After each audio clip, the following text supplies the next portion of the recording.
Ya se aproxima la primavera, ya se está notando en los días, ya se está notando en las plantas que van floreciendo, tantas cosas, tanto buen rollo, para casi todos, menos para aquellos que también lo están notando en las alergias, que ya están dando quebraderos de cabeza a aquellos que tienen la mala fortuna de sufrirlas. Bueno, ¿qué son las alergias? ¿Cómo podemos prevenirlas o paliar sus síntomas? ¿Cuáles son las que están comenzando a afectar? Porque también tiene su calendario. Todo esto es lo que nos va a contar hoy nuestro médico de cabecera, Ramón Bernardo, a quien ya doy la bienvenida de nuevo a Es la Mañana de Guadalajara. Buenos días, doctor. ¿Qué tal? ¿Cómo está usted? ¿Qué tal, José Luis? Encantado de saludarte, encantado también de saludar a nuestros oyentes, a nuestros espectadores. Y vamos a hablar efectivamente de las alergias. Las alergias vamos a centrarnos un poco en las alergias al polen.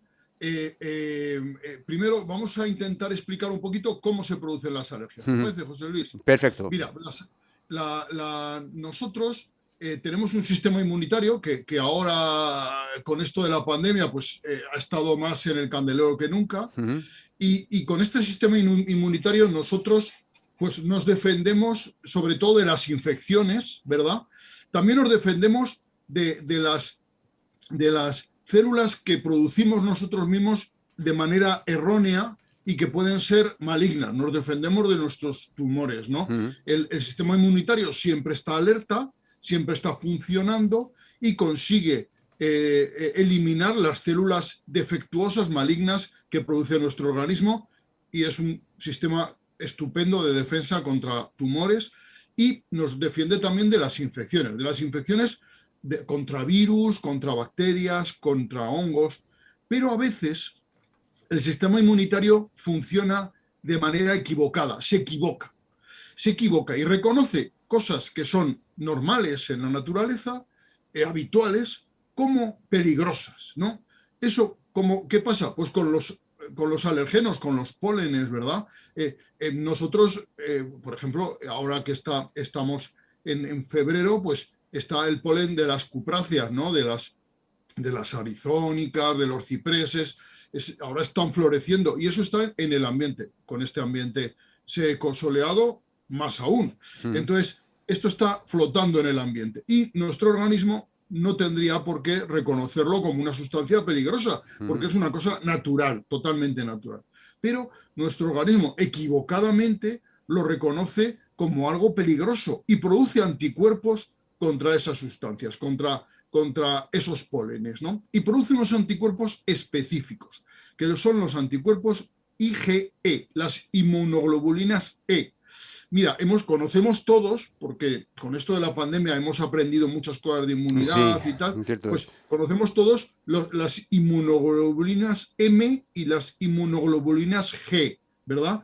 Las inmunoglobulinas M nos defienden de las infecciones víricas y bacterianas, y son los anticuerpos que el organismo produce de manera muy rápida, casi inmediata, cuando estamos en contacto con un germen.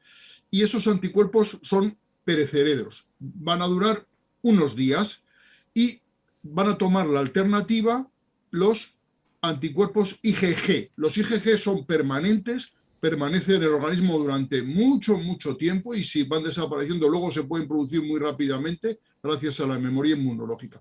Y esto nos defienden de las infecciones. Pero hay unas inmunoglobulinas específicas que llamamos IgE que nos producen las reacciones alérgicas debidas a los alergenos.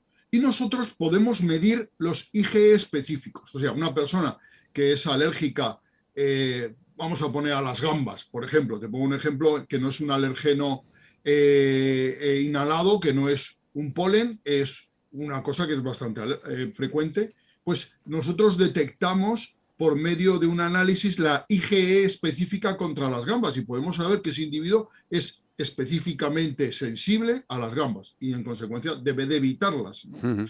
Eso lo hacemos también con los pólenes, pero con los pólenes en lugar de hacerlo en sangre lo hacemos con pruebas cutáneas. Ya sabes, esas pruebas que se pinchan alergenos generalmente aquí en la parte palmar del antebrazo y se detecta donde hay reacción, ¿vale? Y eso nos detecta, esos anticuerpos IgG sirven para definir qué tipo de inmunidad tenemos contra una determinada polen, un determinado alérgeno. ¿Qué alergia nos da, verdad?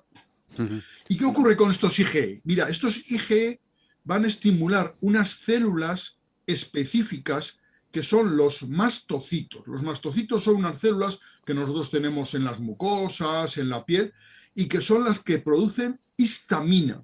La histamina es la clave de la reacción alérgica, la clave, la histamina. ¿Y la histamina qué es? Pues la histamina es un vasodilatador, o sea, dilata los vasos y produce picor, produce sensación de escozor también, y puede producir, si es en la piel, pues ronchas, las ronchas típicas de las alergias que todo el mundo ha tenido alguna vez, o incluso cuando te pica un mosquito, parte de esa roncha que se forma es debida a una reacción alérgica, aunque sea muy local, muy localizada, pues ese tipo de trastornos. Si la reacción alérgica es muy intensa, pues puede inflamar la mucosa de la nariz, la mucosa de las conjuntivas, la mucosa de la garganta y luego seguir inflamando la mucosa de la tráquea, de los bronquios, etc. ¿Vale? Claro, y todo eso lo que nos produce afortunadamente a mí no, pero que lo que produce estos síntomas a las personas Claro, que padecen la alergia, ¿no? Tan molestos, por otra parte. la histamina es la clave. La histamina es la, la sustancia, el elemento químico que produce las manifestaciones alérgicas. La manifestación alérgica más frecuente, más común de los pólenes es la rinitis alérgica. Llamamos rinitis alérgica, aunque en realidad deberíamos llamarlo una marea más compleja, porque en realidad llamamos rinitis porque el síntoma más llamativo es que nos produce secreción nasal, estornudos, picor de nariz, pero también irrita las mucosas de las conjuntivas, irrita la mucosa de la garganta, y una persona que tiene una rinitis alérgica tiene conjuntivitis, rinitis y faringitis. Habría que decirle que tiene una rinofaringoconjuntivitis alérgica, ¿no? Pero como es muy largo, lo resumimos y decimos Menudo palabra. rinitis. Sí, sí, es cuestión de unir varios. Y mira, por ejemplo, una persona puede ser alérgica a una cosa, a dos, a tres o a muchísimas, ¿no? Hay personas que tienen prácticamente a todo. Centrándonos en los pólenes, José Luis, por ejemplo, ahora en esta época del año, enero, febrero, marzo, incluso abril, son las cupráceas, ¿no? El ciprés, las arizónicas, que por cierto nosotros tenemos muchísimas en Guadalajara. Hay mucho chalet, hay mucha urbanización y mucho arizónica y mucho ciprés suelto por ahí. O sea que es muy fácil para las personas alérgicas ya en enero empezar a tener síntomas. Si avanzamos un poco, los alisos, que son un tipo de árboles, ya florecen también en enero, febrero, marzo. Luego, por ejemplo, el pino florece en marzo, abril, mayo, junio, incluso julio, ¿vale? Por ejemplo, el olivo es de abril a julio. El roble, la encina, que también hay bastantes en nuestra zona, pues abril, mayo, junio. El plátano de sombra, sobre todo en abril. El olivo, ya lo hemos dicho. Las gramíneas, que nosotros somos zona de cereal también, pues desde las zonas más bajas de Guadalajara, que empiezan en marzo, abril, hasta las zonas del Alto Tajo, donde también se planta trigo, que hasta julio puede haber polinización. O sea, una persona que sea alérgica a muchas cosas se va a pegar de enero a octubre prácticamente con rinitis. ¿Vale, José Luis? Y si además vive en Guadalajara, veo que está completamente rodeada. Claro, es que nos pilla todo, a nosotros nos pilla todo. En zonas mediterráneas a lo mejor hay menos cereal, predomina más, predomina más el olivo, el plátano de sombra. Nosotros, el chopo, por ejemplo, el chopo da un polen que produce una pelusa que se ve en las carreteras. Eso tú que paseas mucho por la provincia de Guadalajara, ves que para mayo, junio, hay auténticas alfombras de polen que vas apartando con tu coche cuando vas por la carretera. Eso suele ser de pino. O sea, que hay mucho pino también en Guadalajara. Entonces, nosotros somos una tenemos una provincia, una vegetación muy variada, con un paisaje muy variado, Sí, pues tenemos que eso está muy bien, prácticamente eso de es todo. fantástico, a no ser que uno sea alérgico, ¿no? Madre mía. Claro, claro. Y el que viva en un pueblo, yo que sé, Cabanillas, Salovera, Azuqueca, que hay mucho chalet, urbanizaciones, hay mucha arizónica también. Yo, por ejemplo, que tengo una rinitis alérgica leve y que tengo síntomas leves, por ejemplo, ahora mismo pues me pica la nariz, llevo unos días así ya, porque, claro, tenemos un clima ahora seco, soleado, el polen está por ahí flotando en el ambiente y yo que tengo alergia, perdón, a las arizónicas y a las cupráceas en general, pues ya estoy con síntomas, aunque sean leves, ¿no? Los síntomas que dan la polinosis es una manera de llamar a la rinitis alérgica producida por pólenes, ¿vale? O sea, esto de los nombres, porque hay mí en pacientes que me dicen, no, yo tengo polinosis, ¿vale? Sí, sí, perfecto, pero tú sabes que la polinosis es una rinitis alérgica producida por polen, ¿vale? La causa más frecuente de rinitis alérgica son los pólenes, los diversos pólenes, ¿no? Entonces, una persona con rinitis alérgica, bueno, pues tendrá más o menos síntomas, no es grave, no le va a causar trastornos graves, pero hay personas que esta afección se puede extender a sus bronquios, a su aparato respiratorio inferior, ¿no? Y producir asma bronquial. El asma se produce porque se constriñen los bronquios pequeñitos, e impiden la correcta salida del aire. Y entonces el que padece asma pues tiene sensación de falta de aire, disnea, y tiene pitos, le suena el pecho, le suena como si fueran pitos, como si fueran silbidos, ¿no? Es muy característico que el paciente, si ya lo sabe, te va a decir estoy con una crisis de asma porque soy alérgico al pino y estamos en abril y hay mucho polen, ¿vale? Pues ya lo sabes y has arreglado. Pero muchas veces el paciente que tenía o que había tenido una rinitis alérgica, de pronto empieza también con síntomas respiratorios, empieza con sensación de falta de aire, con tos y con pitos. Le hace ese sonido característico. O sea, esto me lleva directamente a la siguiente pregunta que te iba a hacer. ¿El alérgico se hace o nace? Es decir, ¿puede ser una alergia sobrevenida o depende de las características fisiológicas de cada uno? O incluso si es sobrevenida, ¿se puede desarrollar en otros modos? Sí, muy bien tu pregunta, muy interesante, efectivamente. Mira, está claro que los antecedentes familiares influyen mucho. Si un padre, una madre son alérgicos, el niño es muy probable que sea alérgico. La herencia influye. Hay una predisposición genética a padecer alergias, lo cual no quiere decir que eso sea determinante. No, es una predisposición nada más. Y desde luego, lo que sí que influye, está claro, es la exposición. O sea, si uno nunca se expone a un determinado alergeno, no va a ser alérgico, lógicamente. Hace falta la exposición y a veces hace falta que la exposición se produzca en edades tardías. Esto que te cuento es un poco, está sujeto a debate, pero si normalmente tú lo habrás comprobado, José Luis, las personas que viven en el campo, que han nacido al lado que tienen a 20 metros de su casa un campo de trigo, no son alérgicos a las gramíneas. ¿Por qué? Porque desde el principio de sus días han estado conviviendo con esos pólenes. Son más alérgicos los habitantes de las ciudades que tienen O sea, claro, contacto desde el ocasional. principio O que, ha habido una especie de adaptación, ¿no? Pero claro, cuando hay un cambio en el entorno y a lo mejor pues esa adaptación previa no existe, es cuando puede aparecer la alergia. claro, el urbanita que ha visto un campo de trigo cuando tenía 8 años, que sus padres le llevaron por equivocación al campo ese sábado, pues ese de pronto a los 8 años se encuentra con una sustancia que no había conocido hasta ahora, ¿no? Claro, claro. Eso explica también lo de las alergias cutáneas, que es otra cosa, ¿no? Ya sabes que hay muchas personas que son alérgicas a la bisutería, al níquel, eso ocurre mucho en los relojes de pulsera o en los pendientes, Sí.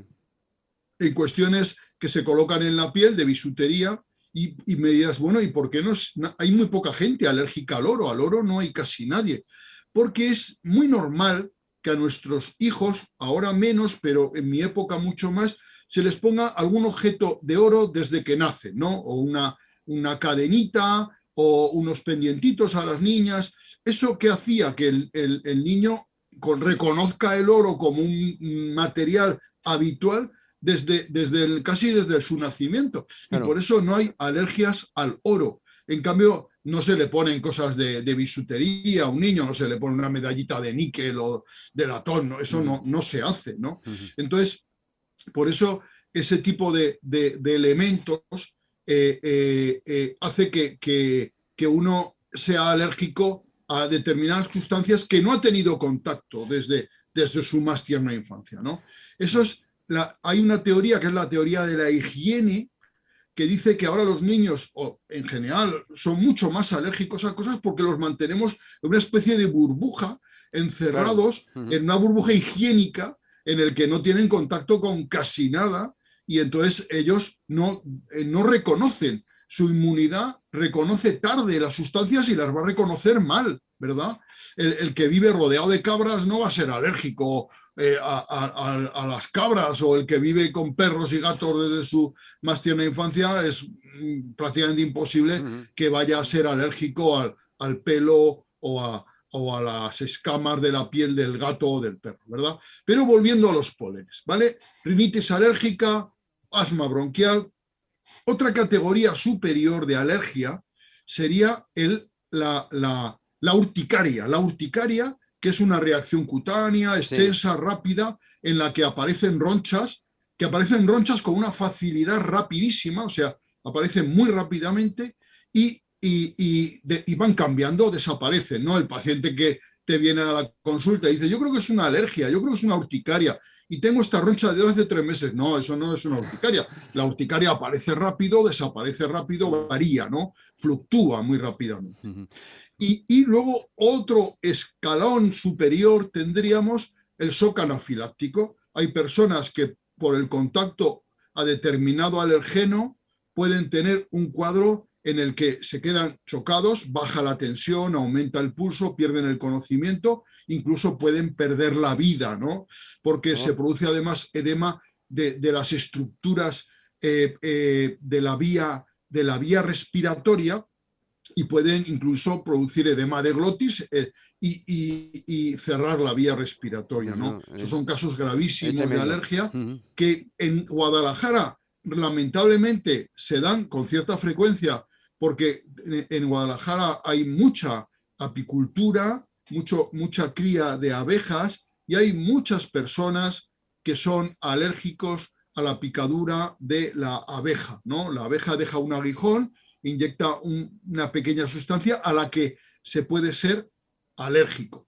Y se puede ser muy alérgico, y eso es como, claro, depende de cómo inhales o cómo se introduzca ese alergeno en el organismo. En el caso de la abeja que te pica con el agujón, te inocula directamente el veneno en el circuito sanguíneo y puede producirte un cuadro, si eres alérgico, mortal. Por eso hay muchas personas que se dedican a la apicultura y tal, que tienen que llevar siempre una jeringa, un dispositivo de adrenalina, por si les pasa este shock anafiláctico, inyectárselo y evitar pues una muerte terrible. Ramón, la verdad es que por desconocimiento veo que nos van a faltar programas, y por eso te propongo que sigamos hablando de ello, ya no solo de las alergias respiratorias, que es un poco en lo que yo me había focalizado hoy, sino en las alimentarias también, o en las alergias a los metales o a determinadas, porque veo que es un mundo y además es apasionante, pero es que hoy no tenemos tiempo para más. Simplemente la pregunta que nunca se me queda en el tintero cuando hablo contigo, la triple pregunta: prevención, tratamiento, cura. ¿Qué hay de esto en relativo a las respiratorias? Si te parece, José Luis, vamos a posponer la respuesta, porque no es una respuesta rápida, es una respuesta larga. Vale. Casi nos lleva un programa para hablar de la prevención y del tratamiento, ¿no? Que es muy importante el tratamiento de las alergias, y intentar evitar confusiones. Y el diagnóstico, porque muchas veces nos metemos en líos sin necesidad con esto de las alergias. Y de esto que quería yo entretenerme. Entonces, si te parece, la semana que viene hablamos de tratamiento, de diagnóstico y un poquito del resto de las alergias, ¿vale? Efectivamente, a eso me refería, porque uno, como ya te digo, afortunadamente él no lo sufre, pues desconoce todo esto, pero veo que es mucho más complejo y mucho más difícil de tratar o de conocer de lo que me suponía. Así que yo recojo el guante. La semana que viene hablamos de las alergias, de su prevención, de su tratamiento, de si tienen, de si no tienen cura. Y hablamos también de otro tipo de alergias que has tocado así un poquito de soslayo hoy, y que también me gustaría, porque claro, eso de que diga, corremos el riesgo de no poder comer gambas, bueno, eso es un riesgo muy horrible, ¿no? Horrible, sobre todo si eres horrible. Sobre todo si eres un directivo de un sindicato, eso ya sí que es fatal. Muchísimas gracias, Ramón Bernadó, por este ratito hablando de las alergias aquí en la mañana de Guadalajara, y lo continuaremos la próxima semana en este espacio de salud que nos regalas en martes tras martes. Gracias y hasta entonces. Gracias, José Luis, un abrazo, hasta luego.